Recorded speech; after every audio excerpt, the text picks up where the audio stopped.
What's going on, Socialites? Welcome back to a 2-for-1 Pokemon Unite video. It's been a while since we've done a tier list. We've had 2 new Pokemon come out and 3 new items added to the game as well with the mobile release. So I figured what we could do is we could redo our held items tier list. I'm not going to include the battle items because they didn't add anything new for that. You know, Eject Button's still really good. You know, Fluffy Tail is fine. A couple of the other ones are okay. But I'm not going to go over battle items. We're just going to go over the held items because we got 3 new ones. Not really any stat changes in anything else, so they'll probably all stay around the same. But maybe some stuff got knocked down with the new items added. And then we're going to go over the new Pokemon. Sylveon just came out a couple days ago, and I didn't do a tier list when Mamoswine came out because that was only like 2 weeks ago. So now that they've been out, we can do a tier list with all 25 of the current Pokemon. We're getting close to, I think, being able to do a respectable draft format. I'm kind of interested in doing like a draft tournament, like 4 teams. Each team picks 5 Pokemon, and then you kind of do like a round robin sort of thing with that. So, I don't know. That might be something. I'm trying to get it together, so let me know if that's something that you'd be interested in watching. Also, if you check out our channel, Season 6 of our Draft League for Sword and Shield is going on. 20 teams fighting in that. We just passed the halfway point. Week 5 more weeks, and then playoffs for that. So a lot of exciting stuff. Yours truly undefeated right now, with a couple other teams. But yeah, so let's go over these tier lists real quick. So we got the items first. We're going to go over all the held items. 3 new ones added. We're going to save them for the last, but we're going to go over the best. These are the ones that you definitely want to make sure you get up to level 20. Maybe you still got your level 30 item enhancers. You can maybe think about getting these to level 30 with those. The good, these are, you know, they're still good. The bad, you wouldn't want these. And then the ugly, you know, a little cowboy reference there. If you watch my boy Spraggles, the content cowboy, give him a shout out in the comments right here. Give me a little yeehaw if you like Spraggles. But yeah, let's go over it. So first off, we got Eos Cookie. This is going to be one of our first. The ugly ones. The items that benefit from scoring, for one, are so difficult to really get the bonuses out of, like meaningful bonuses. You know, you'll score maybe a couple times early game.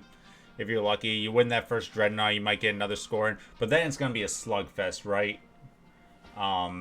So you can only really, for the majority of the game, you only have like 2, maybe 3 stacks on this. Listen, yeah, there are some games where you're going to be scoring, you know, just 5 points here, 6 points there, etc.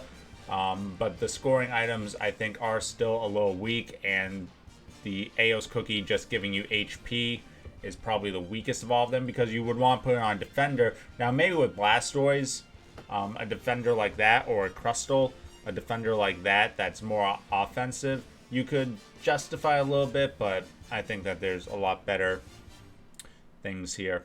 All right, Assault Vest. Assault Vest is weird. I think it's a good item, but as far as like the bulky items go, it still isn't up there in the best. There are like several bulky items that are just way up there. All right, then we got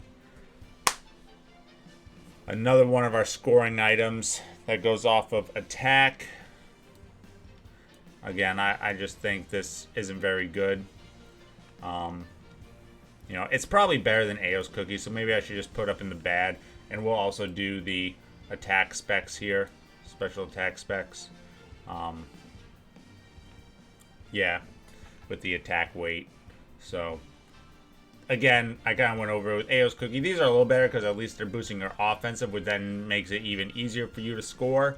So, because you'll knock out your opponent and give you those clear goals a little bit easier. But yeah, still can't really rely on them. All right, Buddy Berry. This is our first one of the best. You're This used to be one of those items that would go on every Pokemon. You're seeing that change a little bit as Pokemon are getting like a little more niche in their roles, or certain Pokemon that maybe you don't get your Unite move until like level 10. You might not get the Buddy Barrier because you're only going to use it like twice. But some of the Pokemon that you get your Unite move at level 8, you're definitely going to want Buddy Barrier on there. Get a lot of triggers on there.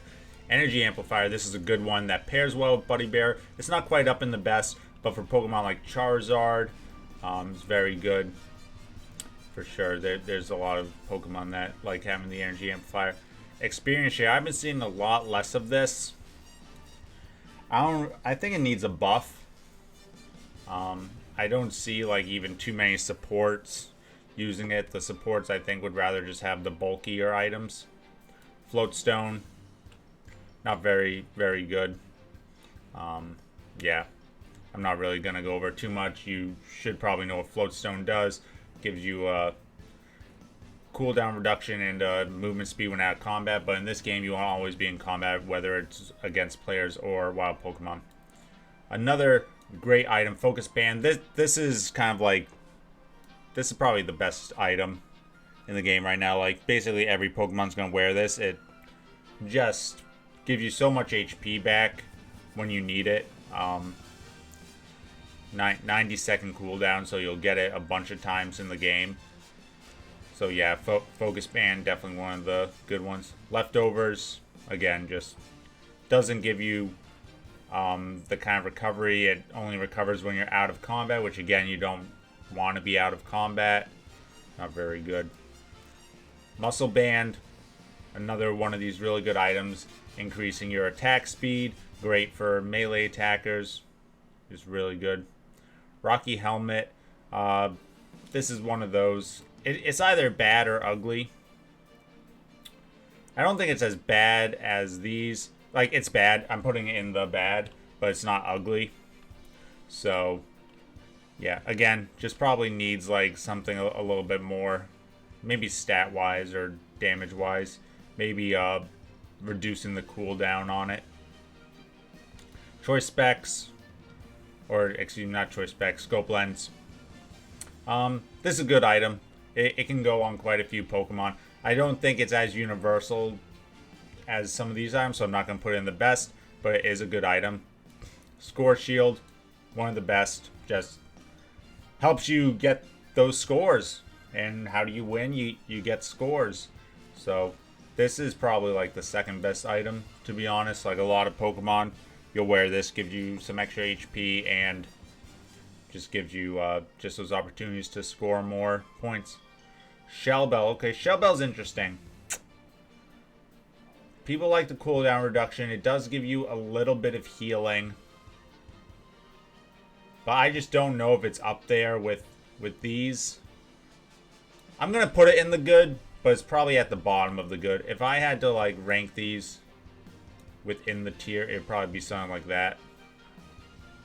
These ones, it would probably be something like that. And then these are just trash, so I'm not going to bother with those. Alright, special, the Wise Glasses.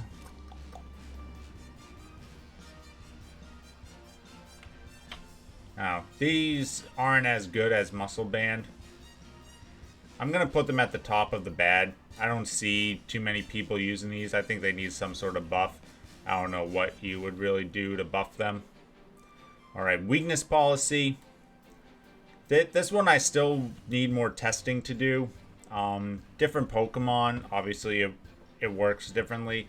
But there's an opportunity cost, right? You can only pick 3 items. Like, is Weakness Policy really like important for you to like put on something? Like, people are saying, oh, you put it on Crustal, but it's like, I want Focus Band, I want Score Shield. You know, I probably want either Muscle Band or Buddy Barrier. Like, I want those on my Crustal, you know? So, can Weakness Policy get there? Maybe it can take over a Muscle Band, but that's tough.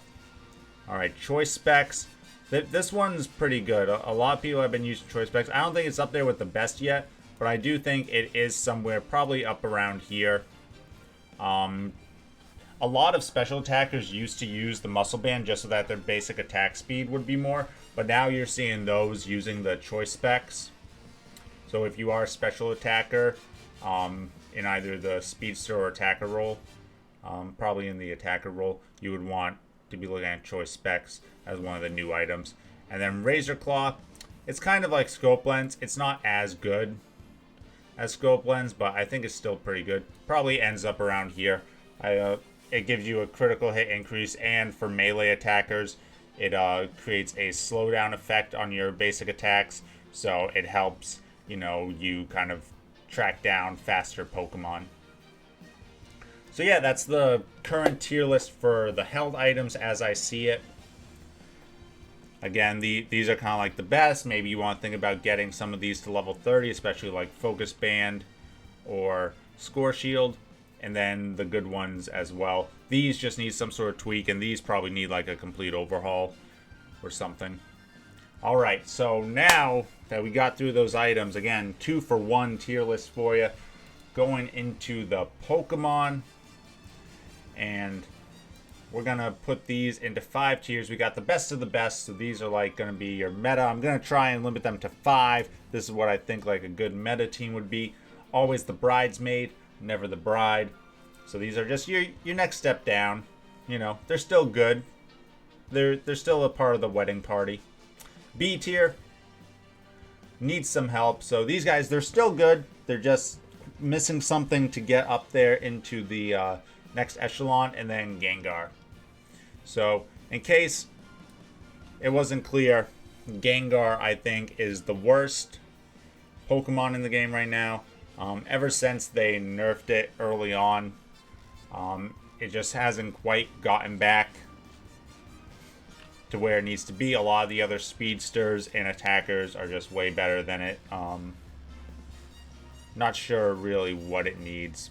Probably needs like a complete overhaul, because I think its current kit, like, it's too dangerous to buff it back to where it was, because it was just a 1-for-1 nuke when the game first came out. So we're going to go over all the speedsters first, since we got Gengar out of the way. Zeraora. I think Zeraora is still really good. I mean, Discharge just does a lot of AoE damage. Still really good. Absol has gotten out of the worst Pokemon. It's now B tier. I think it still struggles in the late game, but it's better. It's better than what it was.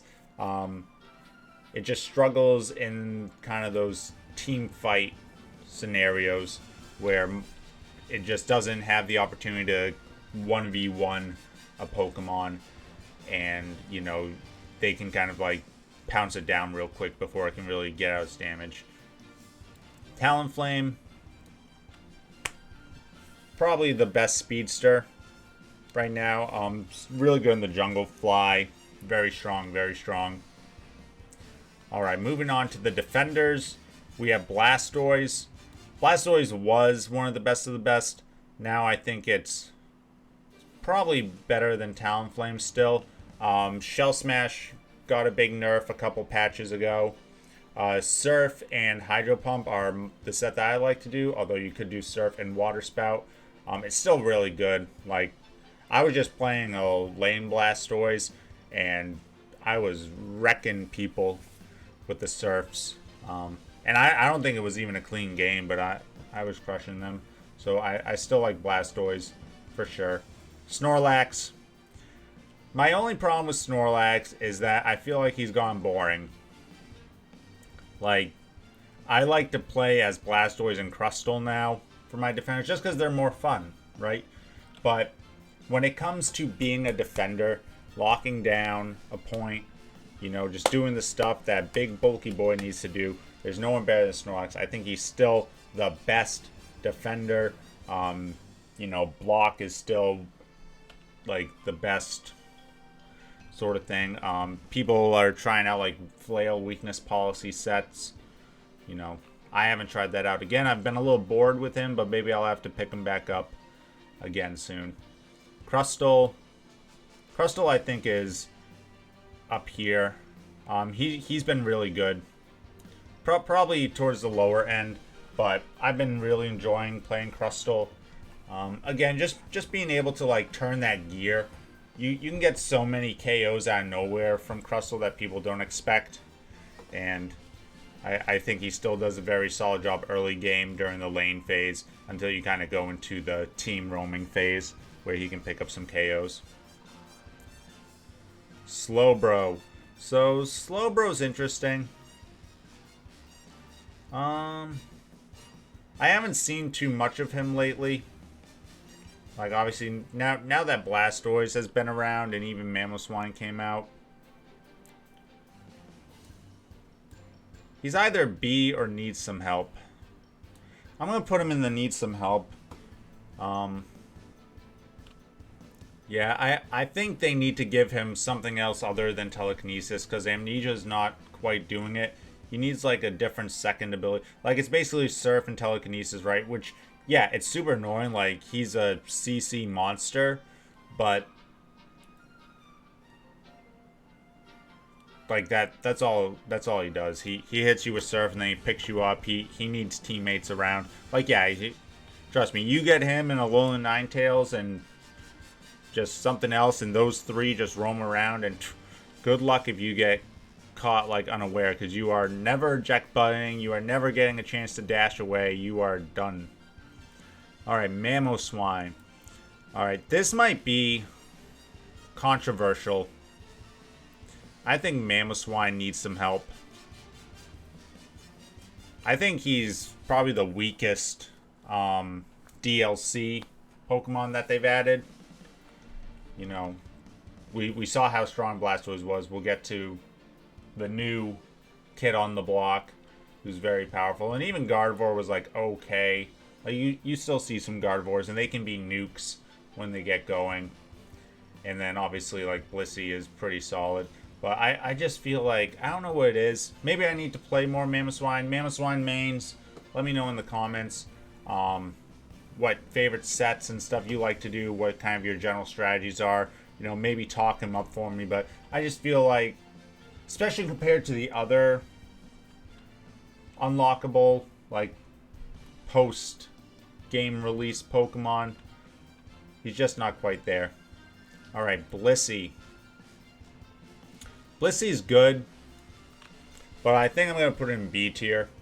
I'm going from this how I play, which is mostly solo queue. So Blissy is a little bit more difficult to do in solo queue. In a team, like if you got a team that can communicate and everything, then yeah, she's probably up here in the second tier. But just for most people, you're going to be solo queuing. You know, she's fine. You're going to do a lot of stuff with helping hand and soft boil and all that, but yeah. Mr. Mime. I think Mr. Mime is also in the B. He's probably lower B, but he's still good. He can still be super annoying. I mean, he just gets those walls up, does his thing, gets a lot of CC. Eldegoss. I don't know, like, what it is with the supports. I just haven't been seeing them as much lately. Maybe we need to get back to, like, a bulkier meta. I think Eldegoss might be a little bit better than Blissy. It's kind of close. But I have them all in kind of like in that middle section. Now, don't get me wrong. I'm not saying like these Pokemon are bad. Like, B doesn't mean bad. I'm just thinking like what I see a lot, what I see work kind of thing. And I feel like right now the it's a very offensive sort of meta. You know, if you're going to be running support, you kind of need to be coordinated. Saying that, though, I do like Wigglytuff. I think Wigglytuff is pretty high up there. I don't think part of the best anymore. She did get a bit of a nerf to her damage output, but she's still super annoying. Still like Wigglytuff. Charizard. I think Charizard is doing pretty good for himself. He's been in the B tier for a while. But, you know, he just does well for himself. Just kind of gets crowd out. Lucario, still great. I don't have to go over Lucario too much. Garchomp, I think, has gotten better. He's probably still, like, down at the bottom of the Bs, but he has gotten better. Machamp is probably, like, right around there as well. I don't see too much Machamps anymore. I actually see more Garchomps than Machamps. But, yeah, just, you know, not very flashy, that's for sure. Cinderace. I think Cinderace is still one of the best Pokemon. It did kind of get outshined with the latest edition. I think that puts it like a tier below. Cramorant has been doing alright. He's in the B tier still, though. He's kind of been B for a while, but Dive is starting to pick up in popularity. People are seeing the power of that. So yeah, he's still good. His Unite move is still very strong despite being nerfed. Gardevoir, just a perennial B tier. I think she's probably down here somewhere. You know, I'd probably rather have a Gardevoir on my team than a Machamp or a Garchomp just for the nuking potential. Greninja definitely got knocked down a little bit. Probably somewhere around here. Cinderace might also be like around here somewhere. Because of a certain Pokemon that came out recently. Pikachu needs some help. Probably at the bottom of the needs some help. Probably the closest to being in Gengar tier. It's very close. Just doesn't have the late game potential. Ninetales I think is still really good. I love Ninetales. Crowd control and everything. Venusaur got a big buff. I think Venusaur is one of the best as well. Petal Dance Giga Drain. I have done some nutty things just doing that. Just like 2v1, 3v1 sometimes if you get a Focus Band proc at the right time. Very powerful. And then probably the best Pokemon right now. I'm going to just rearrange these a little bit for the order that I like them in. Sylveon just doesn't have a bad set. Mystical Fire is just super strong auto attack. Hyper Voice I think is better, but you can't go wrong either way. Her cooldowns are ridiculously fast as well, because Mystical Fire, every time one of the little fireballs hits, it reduces the cooldown. So you're getting that like every 4 seconds, basically. And Hyper Voice, the cooldown actually starts counting down as you're channeling it, which is very strong. And then you have Draining Kiss, which gives you a little bit of healing, which is nice, although I think Calm Mind is better. Gives you some invulnerability and also a special attack increase, which is just great for attacker, assassin, jungler. Sylveon can be jungle or lane, kind of one of those, kind of like what Cinderace was for a while. And then her Unite move even gives some healing, which is just crazy good. So yeah, Sylveon really, really strong. Definitely worth the 10,000 coins if you have it. But yeah, that is the final tier list. Let me know what you think. You know, so that top 5 is kind of like what I think like a solid Metacore would be. Maybe you got like Ninetales and Snorlax in the top lane, Lucario, Venusaur in the bottom, and Sylveon jungling. Or you could even, I've done Venusaur in the jungle too, just to level up fast. You could even do a rotating jungle, like put Venusaur in the jungle for like the first rotation just to level up fast. Because you do want to get to like Ivysaur, Venusaur pretty quickly as Venusaur. And Sylveon evolves Sylveon level 4, so it doesn't need quite that early experience to really start being strong. And then the second and third rotation to the jungle, you can let Sylveon do it just to really kind of steamroll. But yeah, let me know what you think. Again, this is the tier list for the Pokemon and the tier list for the items. Let me know what you think. Let me know if you've been paying attention to the current season of our Draft League. And as always, stay classy, society.